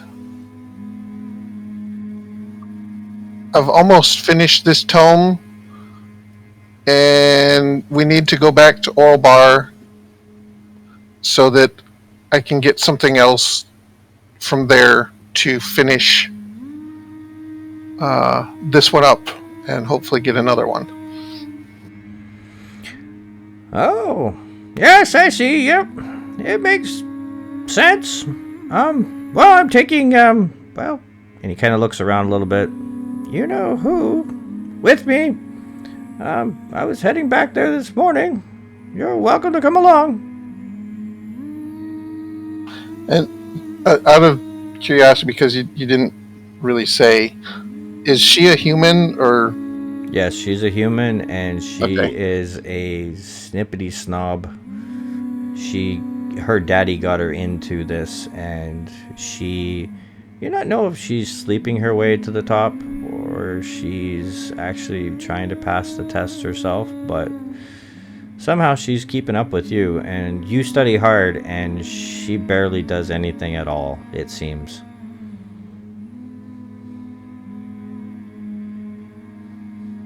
Okay, so I'll wait till he takes us before I say anything else about her to him. Okay. So you guys get to the teleportation circle, and she walks in all high and mighty with an empty pack, and it's a fancy looking pack. You've probably noticed she puts more in it than it probably can hold. It was a gift from her mummy, as she has told everybody along the way that she has acquired such a handy haversack, if you will. And she walks in all high and mighty and makes everybody kind of wait on her. She's the last person to show up. There's probably about 5 other students that are all getting ready to head out. And they're all kind of like, you kind of look around at their faces, and you really don't need to do an insight check. They're all fucking annoyed that she's taking her own mighty sweet time to get her ass into the fucking teleportation circle. And if you do an insight check on her, you're kind of thinking like, she's doing this on purpose just to get attention. But you look over at Cranston, and he's kind of like sighing and just waiting. If you could read his mind, it would be along the lines like, if her dad wasn't paying for as much of the stuff that he's paying for around here, I would have her out on her ass so fast. But you can't read his mind, so you just kind of speculate in your own mind. As soon as she steps into the circle, he goes, and yes, it's finished. And poof, you guys are in Olabar. Okay. Does everybody just kind of go their own way, or does he kind of lead everybody? He kind of says, use 2, back to the normal location. Use 3, with me. I don't trust anyone. And you realize 2 of the kids are the ones that he was reaming out in the hall.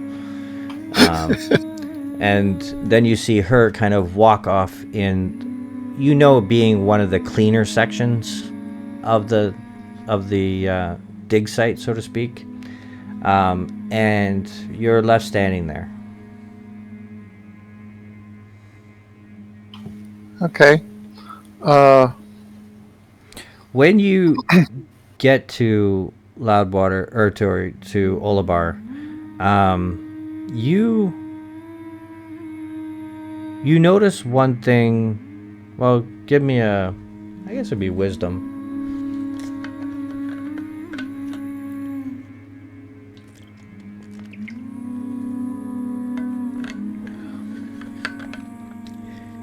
You're doing real good. You are confused because used to be that you could hear the humming coming from the east. But you hear it coming from the east, but you also hear it coming from the west as well. It's in stereo now. If you're standing there looking north or south, you hear it in one ear and hear it in the other if you could. Okay.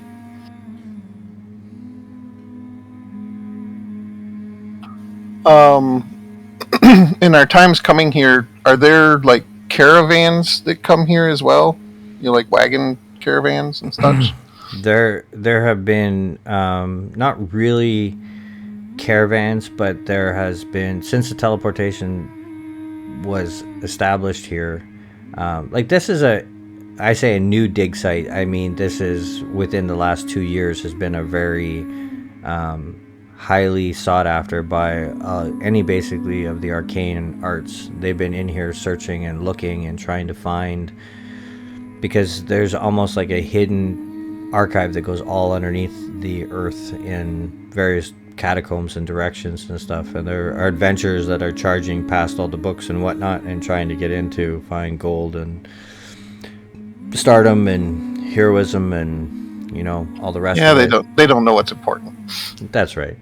And you are trying to make sure they're not trampling any of the books and whatnot, and basically you were in the process of trying to make sure that wherever they were heading, Cranston was basically giving them bribes, so to speak, to kind of bring books back up to them and to preserve them. Don't let them be destroyed no matter what. There have been a few wizards that have traveled with some of these adventuring parties going down there to try and find magic and spells and stuff, and their own sort of quest sort of thing for more knowledge and more power. But that doesn't ever seem to really interest you as much. And since you've had this book that's in your pack, the one thing is that the rest of the stuff that used to be really exciting to you about going down to see what the wizards have brought back up, to hear the books at the table sort of thing that you can read, and they just seem childish now. Like they'd be kids' books for you to read. Yep. Well, before Cranston gets too far away from me, and kind of watching to make sure that she's gone, I'll kind of tug on his robe a little bit, and Cranston, a moment. Yeah. Now you two don't go too far away. Yes, what can I help you with? By the way, you know that black cloak? Yes. Wait, was it you? No, but I seem to remember seeing a cloak very similar to that in whose room at one point. You don't say. Yeah, and it looked an awful lot like that black one that was on the floor last night.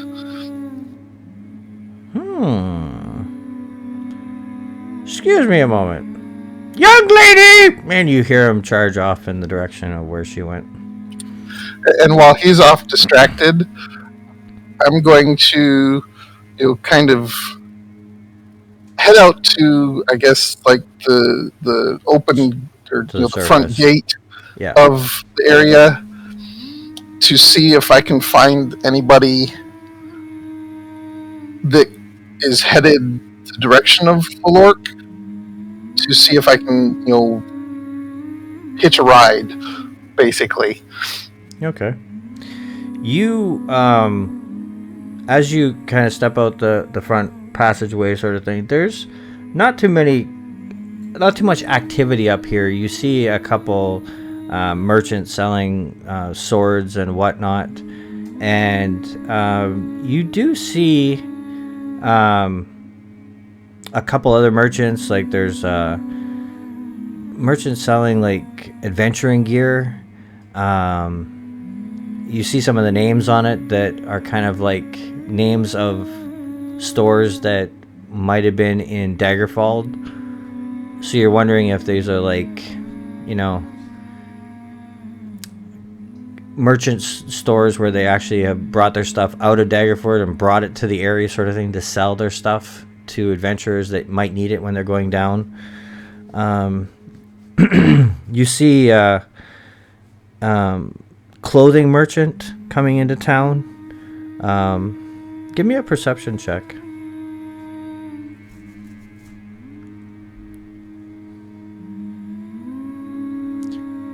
One thing really catches your eye is you see a dragonborn, bronze-ish in color,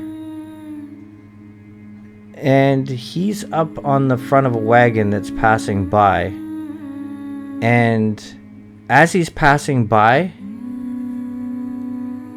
you hear the humming coming from the wagon as it passes by.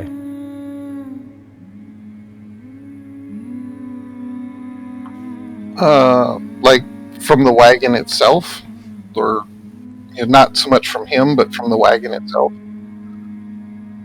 From him? Question mark? With a 20 perception, you think you might have seen, but it couldn't have been. You thought you seen like rainbow on his wrist. And he's headed in the direction of Lork. He went past you, and there looks like he's slowing down to park his cart. He's got an old man with him too, who is kind of looked to be snoozing in the seat next to him. And as you are watching him go by, you see him turn and kind of look and listen, and you see him look at you. And that's where we'll end tonight.